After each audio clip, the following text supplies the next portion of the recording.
my look. Let's start with matching pen. Always make sure you do it the right way. Alright. Now comedy, I believe that you kind of have to be born into it. It's definitely something you have to inherit. You don't have to be hairy, but you have to be inherit. Some people mistake the word inherit, merit, hairy, you know. Similar family ties, verbally sounding. But anyhow, it's not with too much. Young, for instance, when I was young, when I was a young lad, I was born in 1818. I died in 1919. I'm a recycled spirit. I've been around for a while. I'm an old soul. I believe when I was born, I was already a joke. I mean, my situations are rather crazy. What kind of situations do you have? Well, I have quite a few. I believe that the only time I was on time was when I was born. I was early. So, you know, definitely worth the wait. When I was born, my mom, she couldn't hold back, I guess. I was ready to come out. Hi, guys! So, you know, she had me, you know, extremely painless. I was definitely born coming out of an elevator in front of a Lamaze class. The doctor was really sexy and totally cute. My mom just dropped dead because her underwear was hanging around the ankle of her foot, and her blouse was around her neck, and she's like, oh my gosh, trying to hold back from me being born. You know, I am a Sagittarius, so, you know, I've got a hell of a name, and so, you know, I might shoot you down if you don't watch out. No, just kidding. So anyhow, when I became 2 years old, I realized that I was born cross-eyed. My parents realized, so they said that I had generations back on my dad's side. There's some funky-eyed dramas.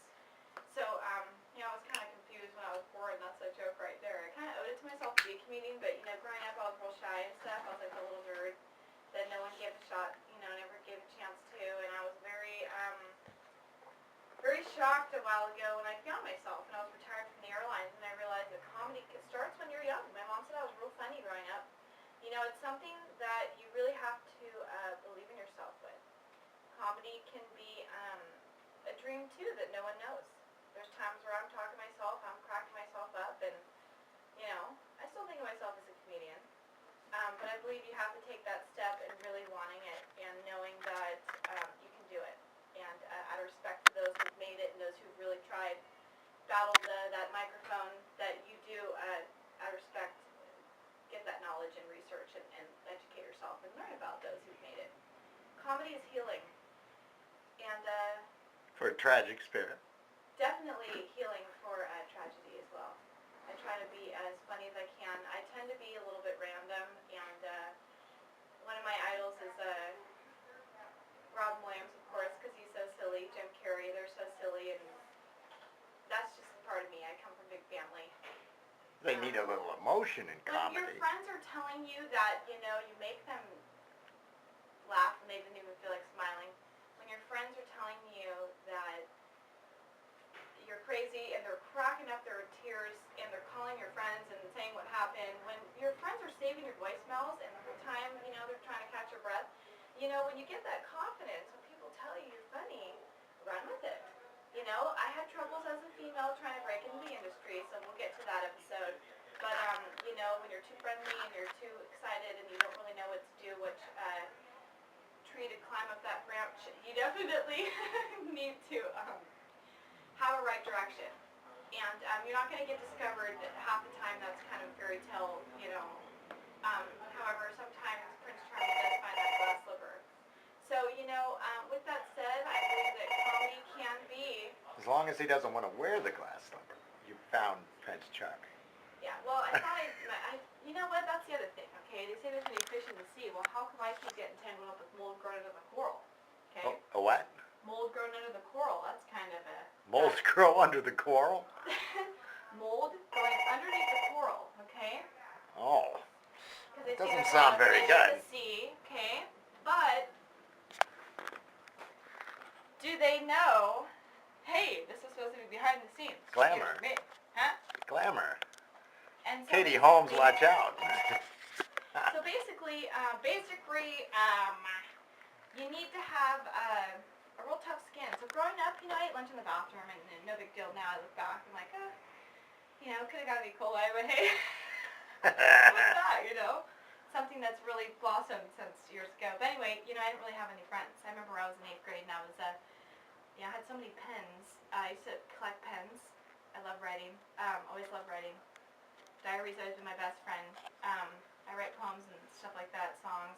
What happened was, I remember I was in 8th grade, and I had a little friend.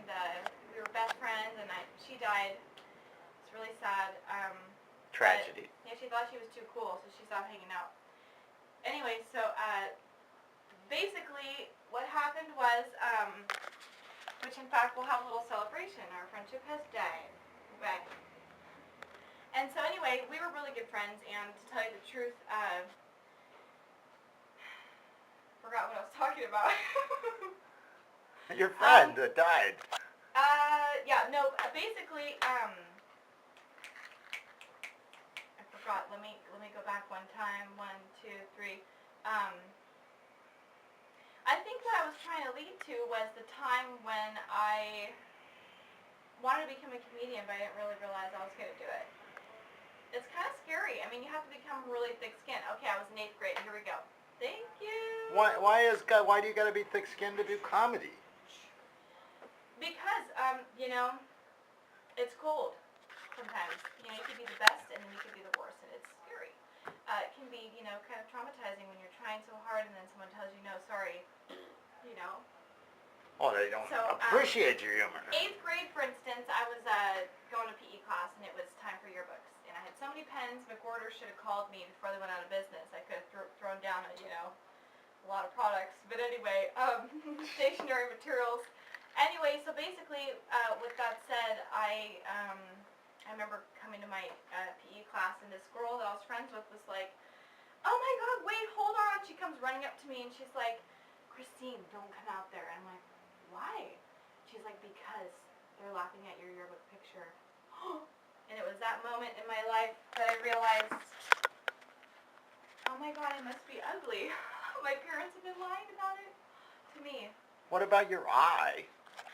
Yeah, I was born cross-eyed. Weird dinner. Well, it was just lazy eye, basically. So I had surgery, and So one you had doctor in the whole one world. eye going over here and one eye looking forward? Well, what do you mean, huh?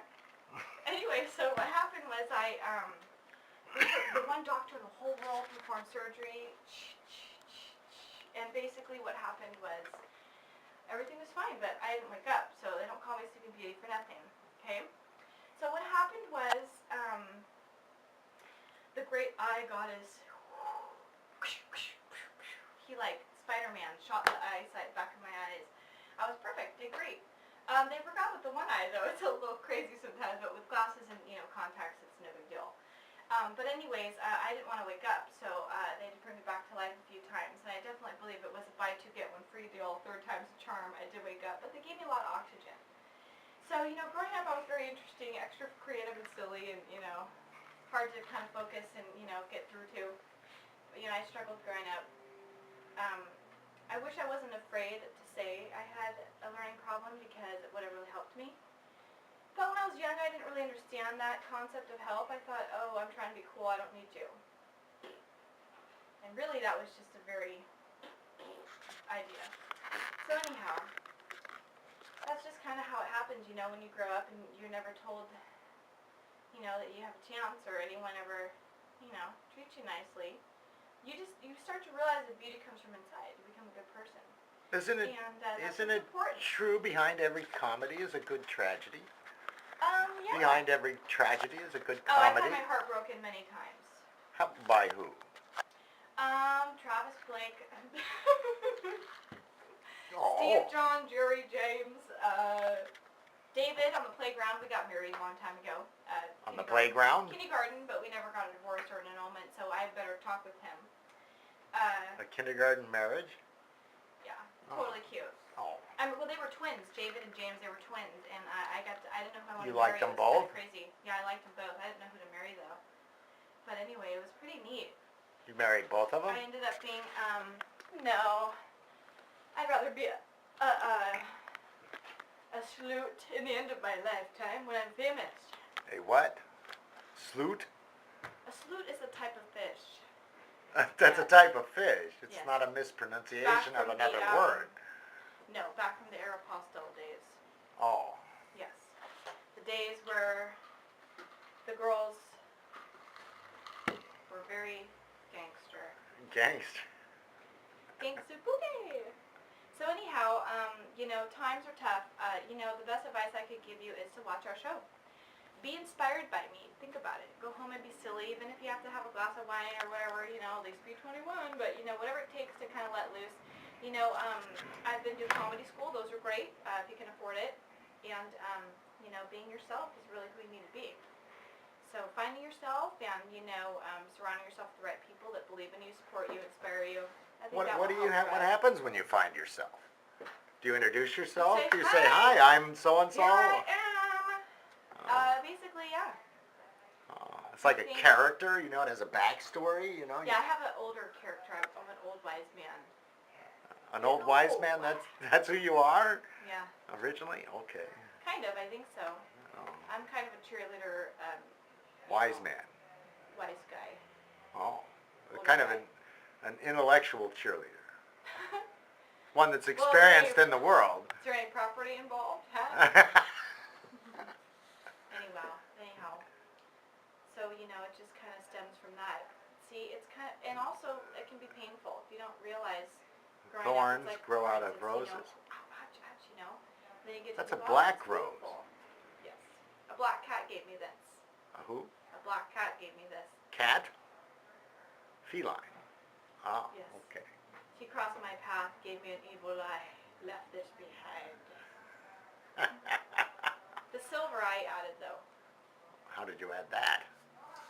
So, things that do bother me are, people that don't try, anyway, They don't struggle and They don't suffer try, through. because, you've got so much talent. Why? Your whole life you worry and wonder, what's everyone thinking? How could I do this? Should I? Is this right? Then you realize, what? Who cares? Who gives a you-know-what? That's what my grandpa always told me. Who cares? Spend your whole life wondering and who You don't want cares? to That's what he would spend say. your life trying to make it in business or in some other Just wish enterprise. people would try. Come on. I'm your cheerleader right now. Comedy cheerleader. Your career could await. Yeah. You could be a joker. You could shoot people down if you're a Sagittarius. It can take you anywhere. Sagittarius would shoot people down. Yeah, because they're known as the archer. Oh. Like the Arch Deluxe at McDonald's, that's where it starts. You get the arrow The through the arch. heart, maybe. You arch your back and keep it up. Keep your back straight. Very good for you. Yeah, definitely. But, I believe that, having the confidence is extremely important. The confidence, the complex inner securities are, not again. Complex insecurities? Yeah, you've got to just, Well, that goes back again to tragedy, complex insecurities. I would you think just got to go out there and try it. Do it. fall on your If face a people few tell you thousand you can times. do it, go for it. You're only letting yourself down, So. How many times did Lady Gaga have to hear rejection when she